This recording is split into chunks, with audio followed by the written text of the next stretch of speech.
തിരുമേനി, ഈ സാധു പ്രാണിക്ക് തീ പൊള്ളുന്ന പനിയാണ്. നമ്മുടെ ക്രോസിനാദി വടകം റെഡിയായോ? ക്രോസിനാദി വടകം റെഡിയായിക്കൊണ്ടിരിക്കണു. 6 നേരം വിഴുങ്ങാനുള്ളത് എടുത്തു കൊടുത്തോളൂ. അടിയൻ. 2 നേരം കഴിച്ചാൽ തന്നെ പനി മാറും.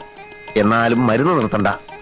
ഈ ക്രോസിനാദി വടകം എന്ന് പറയുന്നത് 17 പച്ചമരുന്നുകളുടെ ഒരു അപൂർവ സംഗമ.